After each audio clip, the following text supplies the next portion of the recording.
국민의힘 제주시 갑 국회의원 후보 장동훈 인사 올립니다. 우선 바쁘신 가운데서도 찾아주신 우리 도민 여러분, 그리고 저를 지지해 주시기에 여기에 참석해 주신 여러분 대단히 감사합니다. 이 먼 길을 마다 오신 분들 또한 감사합니다. 그 고마움 영원히 잊지 않겠습니다. 저는 한림읍협재 출신입니다. 우리 시대에 안 맞게 처절한 인생을 살면서 이제까지 달려왔습니다. 그리고 여기에 섰습니다. 제 인생은, 제 좌우명은 어려울수록 힘이 솟는다, 어려울수록 에너지가 넘친다는 게 제 좌우명입니다. 이런 시대에 제주가 무너지고 있습니다. 여러분 잘 아시다시피 인건비가 전국에서 최하위입니다. 물가는 치솟고 있습니다. 관광이 무너지고 있습니다. 건설이 엊그제 신문에 74개 건설업체가 무너지고 있습니다. 제주 경제는 이제 추락하다 지쳐 완전히 붕괴 아니면 없어지고 있습니다. 전국 우리 제주도 1인당 GNP가 제일 낮습니다. 이걸 누가 만들었습니까? 지난 24년 민주당 정권이 만든 이 제주도를 이제 무너지고 있습니다. 이걸 살릴 수 있는 사람은 오직 이런 사람입니다. 이런 사람은 진짜 경험했던 사람, 경제와 의정 경험이 풍부한 사람이 해야 됩니다. 그래서 오늘 선거법상 그 이상은 얘기 안 하겠습니다. 오늘 제가 제주를 위하여 어떤 정책을 할 것인지, 어떤 방향, 어떤 방법으로 할 것인지를 간략하게 시간을 갖도록 하겠습니다. 저는 원고를 보지 않겠습니다. 이유는 제 마음속에 정책을 담았고, 제 머릿속에 담았고, 제 온몸에 담았습니다. 제주는 이렇게 해야 됩니다. 행복한 제주 어떻게 해야 되겠습니까? 도민이 편리한 제주입니다. 도민이 편리한 제주는 도민이 편리할 수 있도록 공사가 함께 해야 됩니다. 공직에서 움직여야 됩니다. 지금 공무원 사개가 특별자치도 특별법에 의해서 2단계라고 해놓고 결국 3단계로 유지하고 있습니다. 2단계 구조를 만들어서 직접적 풀뿌리 민주주의로 도민의 삶을 살게 하겠습니다. 그 방법은 지금 제주시와 서귀포를 없애겠습니다. 도와 읍면동이 직접 교류하는 2단계 구조 시스템으로 만들겠습니다. 그 이유는 여러분 잘 아실 겁니다. 지금 폭주하고 있는 민원, 동네 조그만 민원도 도지사 찾습니다. 과연 행정이 제대로 돌아가겠습니까? 읍면동이 직접 근거리에서 민원을 처리하는 그런 행정이 돼야 됩니다. 그렇기 때문에 그 시에 있는 모든 인력을 읍면동에 배치하겠습니다. 그리고 수요가 나날이 우리 도민들의 욕구는 달라지고 있습니다. 행정 서비스 욕구를 좀 더 서비스를 높이기 위해서 읍면동이 모든 인허가 업무를 처리하는. 두 번째는 뭐냐? 읍면하고 동은 분명히 엄연하게 정서가 다릅니다. 하지만 읍면과 동을 통폐합시켜 놓고 같은 정서적으로 취급한다면 제주는 죽어갈 겁니다. 두 번째, 이제 경제를 살려야 됩니다. 어떻게 살릴까요? 누가 살릴까요? 경제는 했던 사람이 합니다. 경제는 지금 시장 경쟁의 논리가 아니라 시장 개척의 논리로 가야 합니다. 저는 제주 경제를 위해서 1조 원 펀드를 조성하겠습니다. 다소 생소하게 들릴 겁니다. 펀드가 뭐냐고요? 펀드는 합쳐서 어떤 사업을 위해서 하나로 모아서 그 사업을 일으키는 겁니다. 전 제주도가 출연하고 제주도민 전체 출연하는 도민 공통 주식회사를 만들겠습니다. 그것을 1조 원 펀드라면 100조 원의 경제 효과를 가집니다. 허황된 것 같으시죠? 전혀 그렇지 않습니다. 1조 원 펀드가 만들어지면 어떤 문제가 생기는지 아십니까? 1조 원 펀드의 기업은 약 3,000명의 인원이 고용됩니다. 그 중에 절반인 1,500명을 우리 제주 내에서 대학교를 졸업한 청년 일자리로 창출하겠습니다. 그러면 선순환 산업 구조가 돌아갑니다. 그 경제 구조는 이렇습니다. 새로운 신산업을 발굴할 겁니다. 늘 신산업 하시죠? 저는 그런 신산업이 아닙니다. 이 1조 원 펀드가 잘 되려면 제주도의 공공자원을 활용해야 됩니다. 독점적 공공자원이 너무나 많이 새고 있습니다.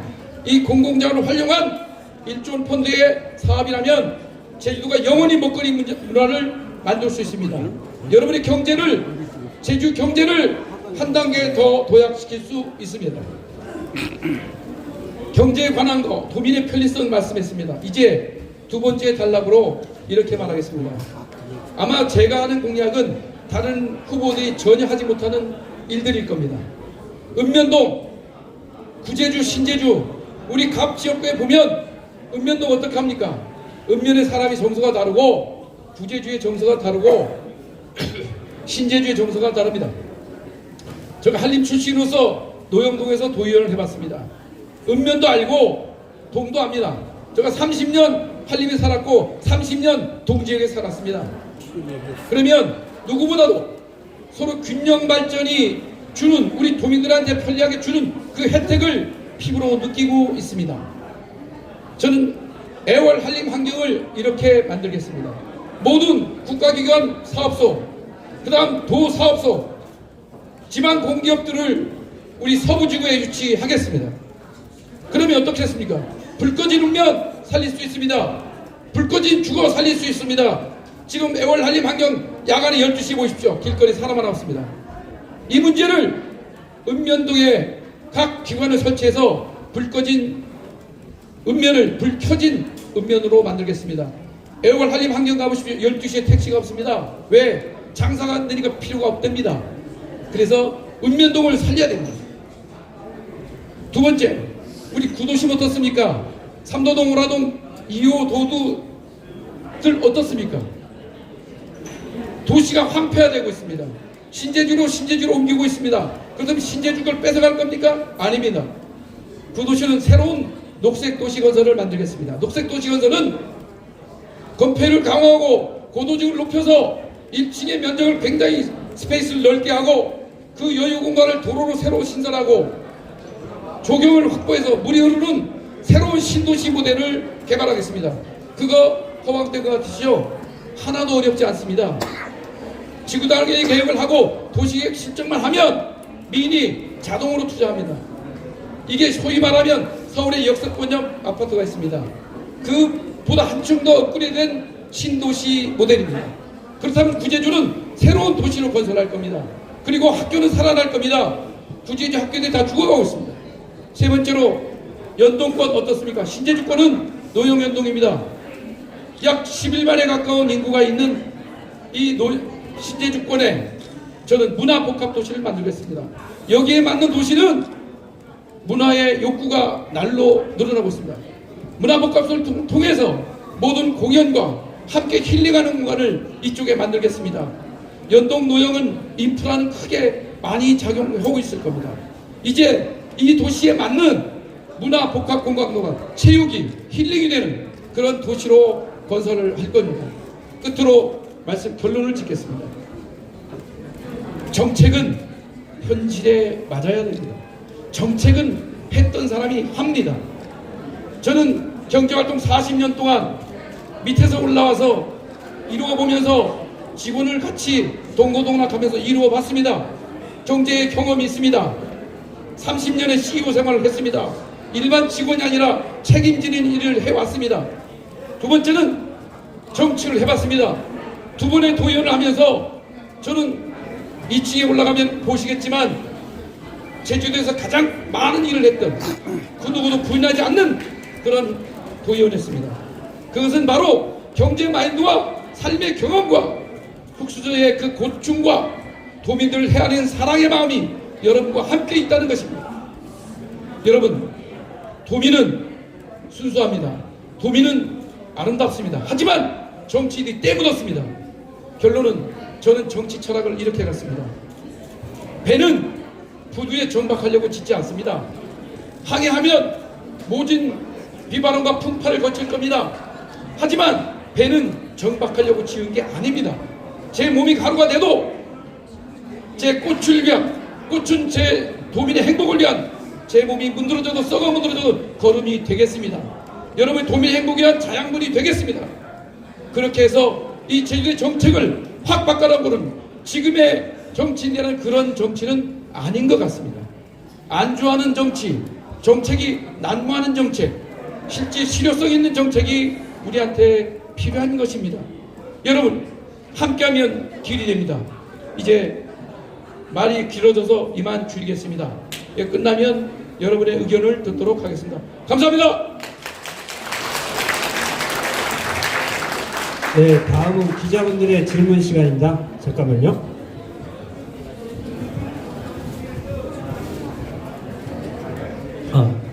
양대영 기자입니다. 직설적으로 질문을 하겠습니다. 두 가지 질문인데 먼저 한 가지 질문을 먼저 하겠습니다. 장동훈 예비 후보는 자신의 사기죄 전과 기록과 관련하여 8대 도의원 시절 해안본교 본교 승격 과정에서 당시 담당 공무원이 문책을 받고 학교 관계인이 법적 책임을 져야 하는 상황에서 내가 모든 책임을 진 것이다라고 했습니다. 사기죄는 남을 속여서 자기 자신이나 제3자에게 이익을 보게 하는 범죄입니다. 사실상 사기 범죄는 담당 공무원과 학교 관계인이 저질렀다는 것인데 어떤 방법으로 장 예비 후보가 모든 책임을 질 수 있었는지 구체적으로 설명해 주십시오.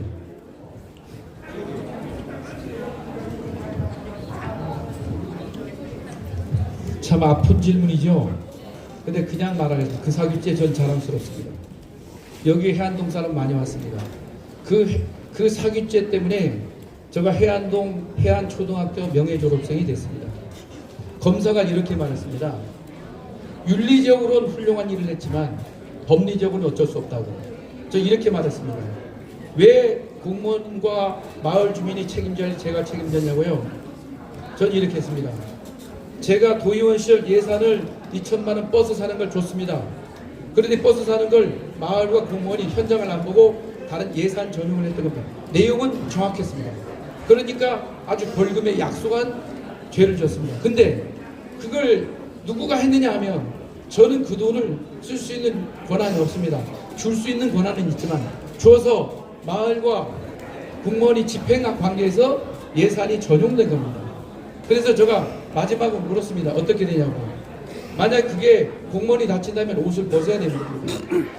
도의원은 무릇 나를 희생시켜서 도민을 챙겨야 됩니다. 저는 물어봤죠. 검사님한테 어떻게 될 겁니까? 했더니 그냥 벌금으로 끝내시죠. 약식 기소하시죠.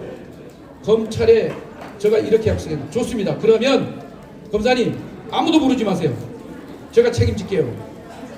누굴 사기친지 아십니까? 사기죄가 제주시장을 기망한 죄입니다. 제가 이익이 뭡니까? 했더니 이익은 없대요. 마지막에 표를 얻는 거 아니냐 합니다. 저는 지금도 똑같습니다. 이 일이 다시 생겨도 이렇게 할 것 같습니다. 다만 집행에 좀 더 기울여주지 못한 감독을 못한 그 책임은 저한테 있습니다.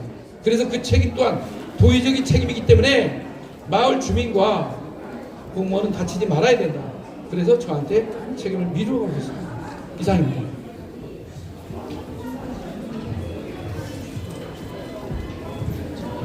다음 질문입니다.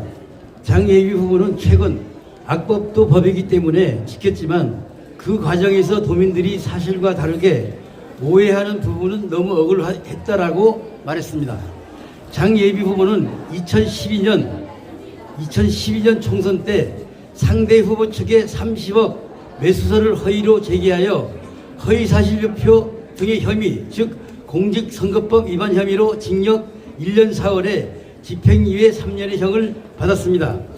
도민들이 사실과 다르게 오해해서 억울하다는 부분이 어떤 내용인지 구체적으로 설명해 주십시오. 이상입니다. 간단히 말하겠습니다. 30억 매수를 제기한 적 없고요. 다만 저는 예를 드는 표현을 많이 씁니다. 이런 소문이 들리지만 난 끝까지 고향에서 밀어달라. 그게 한림 5일 시장에서 게릴라 유세 때 얘기입니다. 기자가 한 명도 안 왔습니다. 모 인터넷 기자가 지나가다가 들어가지고 그걸 올렸습니다. 전 분명히 말씀드릴 수 있습니다. 현재 인터넷 기자 사장님 하신 분한테 바로 연락했습니다. 난 이런 적 없으니 내려라. 근데 내리지 않았습니다. 왜 악법도 법이냐고요? 저는 그런 사실을 볼 때 법을 잘 모릅니다. 하지만 따지고 싶지 않았습니다. 왜냐? 이제 끝난 거를 내가 뭐라고 하겠습니까? 이 말을 계속 꺼낸다면 그 당사자는 제주도에서 최고 유명한 사람이기 때문에 그분의 누가 되고 싶지 않습니다. 단지 억울합니다. 지난 10년을 눈물로 살았습니다. 왜 10년 만에 출마했냐고요? 그것 때문이었습니다.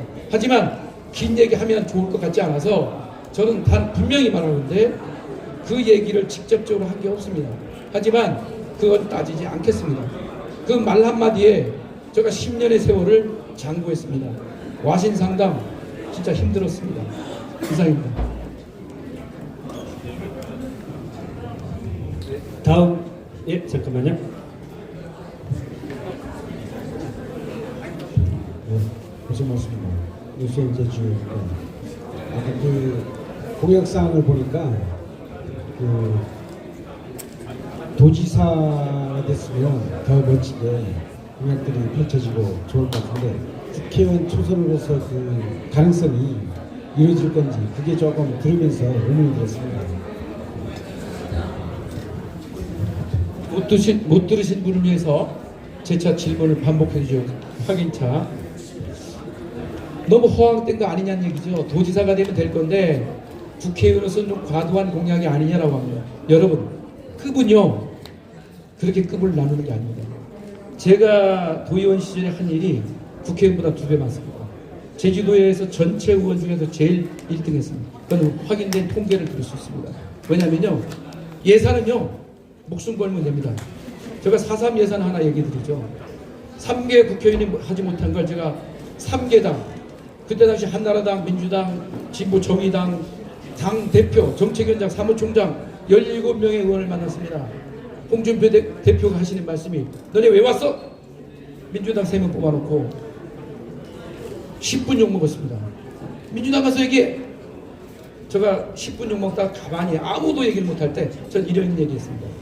대표님, 도민 포기하시겠습니까? 도민 포기하시겠습니까? 2번 얘기했어요. 이 사람이 물끄러미 쳐다보더라고요. 그래서 하는 말이 무슨 말이야? 3명의 민주당 국회의원 뽑은 건 민주당만 탓할 것 같으면 우리 도당만 탓할 게 아니라 중앙당도 책임 있습니다. 그러니 이거라도 주면서 제주도민 설득하고 달래십시오. 그럼 우리 다시 하겠습니다. 이렇게 했습니다. 그걸 관철시켰습니다. 그게 6개월 동안 국회의원들이 못했습니다. 2번째 말씀드릴게요. 허황된 것 같죠?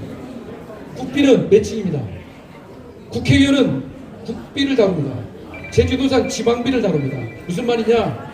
국가에서 1조 원 펀드 약속했죠. 어렵지 않습니다.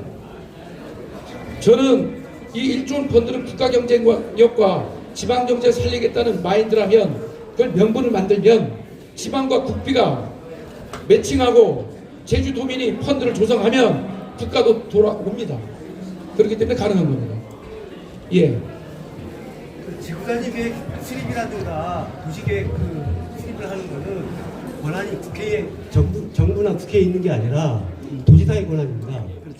도지사가 해야 될 일이지 국회의원이 할 수 있는 일이 아니거든요. 분명히 돈으로 하는 게 아니라 권한을 갖고 하는 것인데 국회의원으로서 어떻게 할 수 있다는 얘기인지 궁금합니다. 맞아.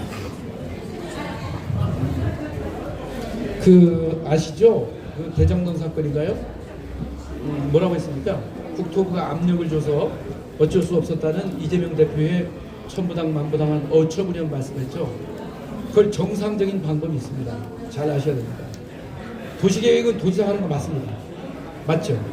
그런데 저희가 말하는 건 국가균형 발전의 균투구를 잡아서 이쪽에 개발하겠다는 개발비를 국회에서 받아올 수 있습니다.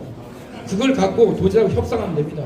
도지사가 잘 된다는 도지사가 반대할 이유가 없습니다. 왜냐? 도민이 원하고 도민이 좋은 세상을 만드는데 왜 도지사가 반대하겠습니까? 그 도지사 전 탈핵하겠습니다.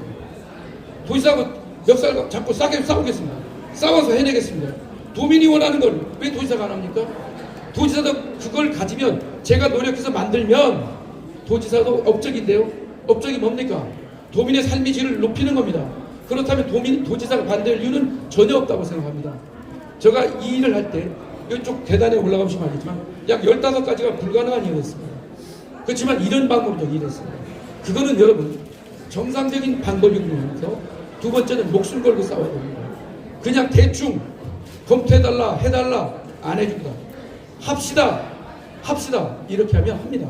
도시계획 주거다니는 게 제가 40년 전공 분야입니다. 지금 옛날 유타운 개발 어떻게 했습니까? 지금 산지천부터 삼도동 유타운 개발이 약 20년 전에 있다가 갑자기 슬그머니 없어졌습니다. 주공이 구조조정 통하면서 없어졌죠. 다 아실 겁니다. 그걸 다시 환원하면 그거보다 한 단계 업그레이드 되는 겁니다. 녹색 도시건설은 거기서 플랜만 조금 다르는 겁니다. 그러면 부재 주권이 완전 신도시가 됩니다. 이게 유타운 개발이 삼도동에 있었거든요.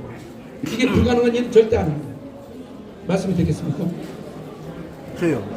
저요. 네. 아주 장 후보님 말씀은 아주 현란해가지고 아닌 것도 기가같이 들리고 이렇게 하곤 합니다. 지사님이 할 일이 있고 국회의원이 할 일이 있고 또한 도의원이 할 일이 있다고 저는 생각합니다. 근데 요 얼마 전에 제주도를 7개 권역으로 나눠가지고 하겠다는 공약을 발표했는데 이거는 하나의 노이즈 마케팅이다 이렇게 생각을 합니다. 저만의 생각이 아니고 많은 분들이 생각을 하고 있는데 이 부분에 대해서 조금 설명을 좀 부탁드리겠습니다.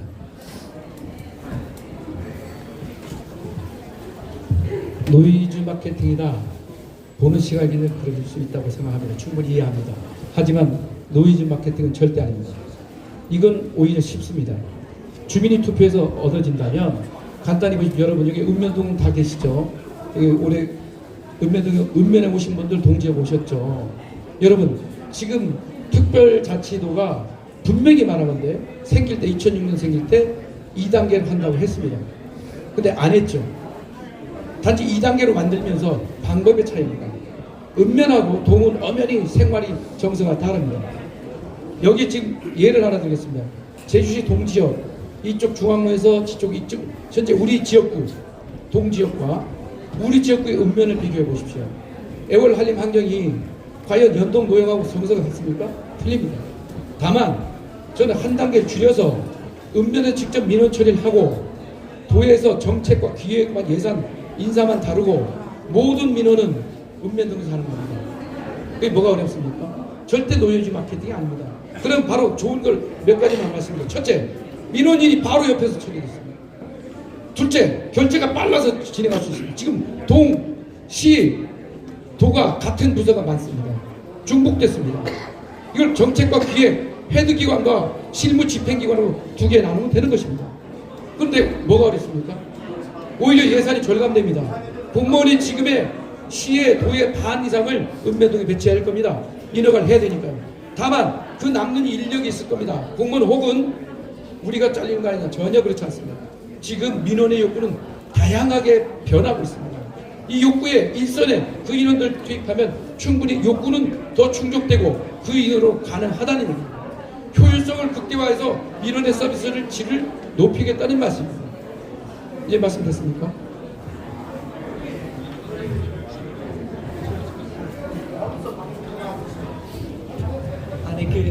재민일보 교수님이신데요. 7개 권역 이거 공약을 잘 봤는데 그 7개 권역으로 나누면 일단 그 권역마다 균형 발전이 이제 고민될 수밖에 없겠는데요. 근데 후보님 공약을 보면은 이제 3개 권역에서 각 지역 위주로 조금 그런 대책이 있는 것 같아요. 나머지에 대한 대책도 조금 있으실까요?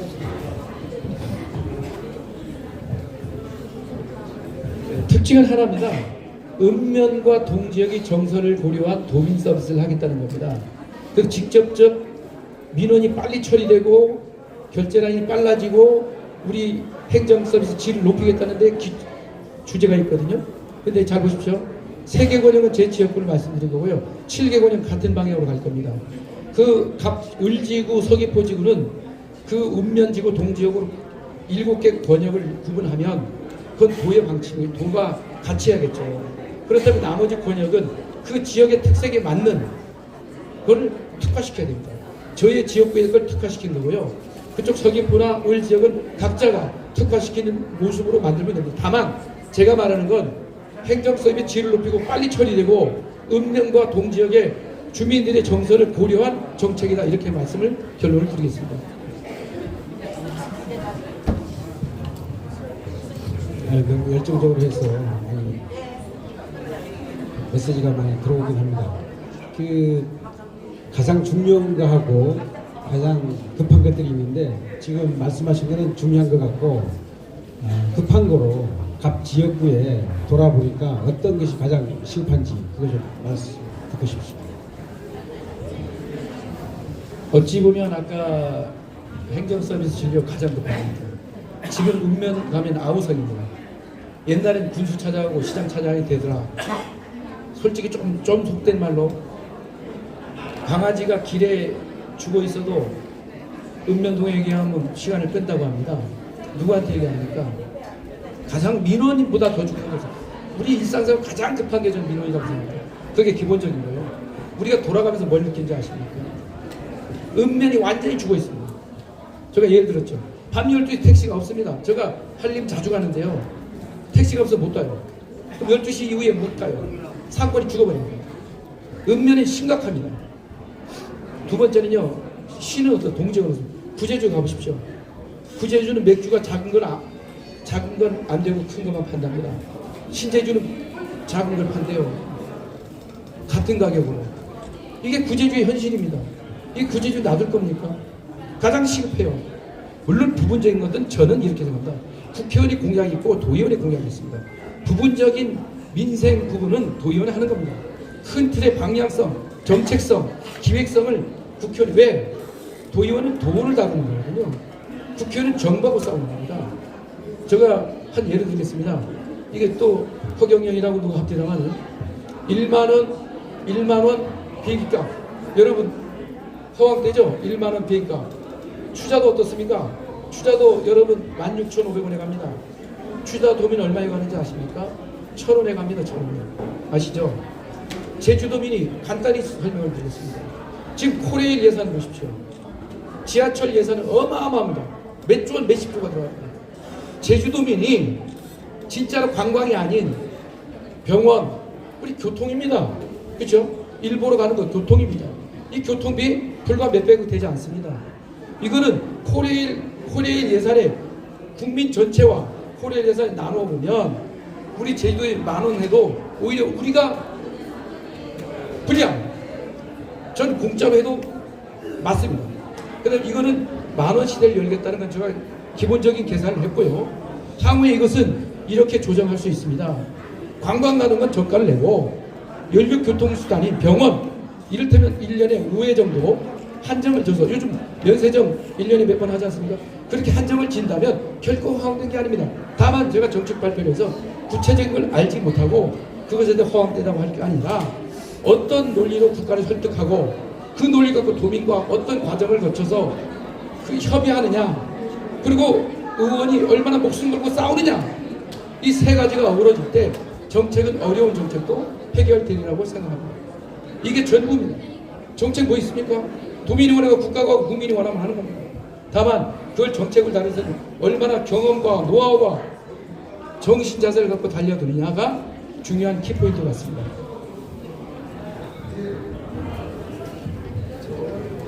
네.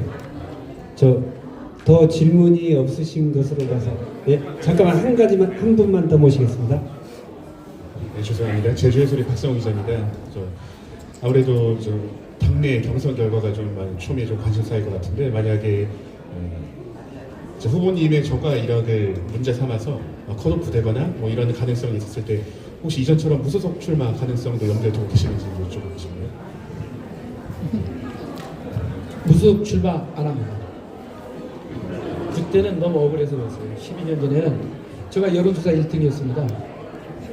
기라성 같은 그 중진 의원을 꺾고 3%에서 출발해서 21% 의원을 역전을 시킨 그 타이밍에 저는 억울하게 아무런 이유 없이 컷오프 됐습니다. 그분이 그 4년 전에는 똑같이 했습니다. 제가 존칭을 생각하고 있습니다. 그분이 4년 전에는 다른 분이 공천받아서 무소속으로 떨어졌습니다. 사실 확인해 보십시오. 저는 오히려 그분이 1등을 하면 모르겠지만 저는 제가 1등을 할 때였습니다. 여러분 입장을 바꿔 생각하십시오. 피가 거꾸로 쏟습니다. 하지만 당에다 말했습니다. 그 이유만 설명해주면 적게 노라고 이유도 설명해주지 않습니다. 근데 다행히 이번 공천은 한동훈 대 장동훈이 아니라 한동훈의 원칙적 공천은 이렇습니다. 국민의힘 최초로 시스템 공천입니다. 시스템이란 사전에 룰을 정하고 거기에 선수들이 들어오는 겁니다. 선수들 정한 다음에 시스템을 정하면 야로가 있거든요. 죄송합니다. 야로라는 표현은. 야바이가 있습니다. 그래서 이번은 시스템이 돼 있습니다. 어떻게 하면 공천을 준다라고 돼 있습니다. 전 그걸 믿습니다. 한동훈 비대위원장이 그 말에 틀림이 없음을 저는 믿습니다. 국민 앞에 말했기 때문에 신뢰합니다. 그래서 저는 오로지 민심만 믿겠습니다. 12년 전처럼 민심이 천심이라 오로지 국민과 도민만 바라보고 하겠습니다. 저는 무소속하지 않겠습니다. 왜냐? 그분이 이렇게 말했습니다. 제발 그 후보가 답변 주시기 바랍니다. 이 자리에서 빌려서 말씀드리겠습니다. 지난번 도당의 행사 때 이렇게 했습니다. 저는 후보님한테 지면 사무장 맡고 두 번째 우리 캠프 전체로 옮기겠습니다. 후보님 답변해 주세요. 답변 아직 못 받았습니다. 당당하게 나갈 때 국민들이 바라볼 때 아 그래 저놈 정도면 되겠다 라고 하면 국민이 신뢰할 겁니다. 저는 국민의 신뢰를 믿습니다. 이상으로 장동훈 후보의 정책 발표 기자회견을 마치겠습니다. 고맙습니다. 감사합니다.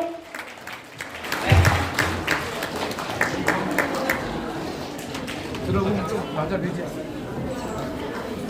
미안합니다.